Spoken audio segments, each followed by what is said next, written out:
तो मैं मोहम्मद अजहर सदे पे यूट्यूब चैनल अजहर विलो। तो दोस्तों आज असां आ गए हैं पार्क जलालपुर पीरले मुस्तफा पार्क। तो असां लोगों के सवाल करे सूं तो गप शप ले सूं लोगों नाल तो सारे नाल रहा सो तो सारे चैनल सब्सक्राइब कर दो। दोस्तों एक चाचू सारे नाल हैं तो हुन के पूछूं कि महंगाई जो है तो हिने दी क्या रहे जो भाई हुन बिया हुकूमत आ गई नवाज शरीफ दी पहले इमरान खान दी आई तो इन दी क्या रहे।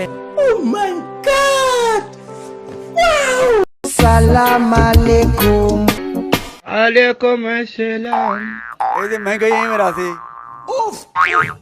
कोई भी आवे है मदरसा मदरसा एक लोट के चलावे थे भी आवे थी वगर वाहिद बंदा ना सदर यूबी जो वाहिद बंदा सदर दिया हाल का बस ये सब कूड़ है जो यहाँ हमने ना निज़ाम ही हो रहा है एक ना की तब्दील कर सकते ना कहीं ना ये जो बंदा क्या सकते ये लोग मार्शल डाल दे हुन शहबाज शरीफ जो है एक क्या कोई कर सकते आटा जो सस्ता थी गया हुन ये वक्त तौर पे अच्छा हाँ तेल महंगा जितने पता लग गई थी।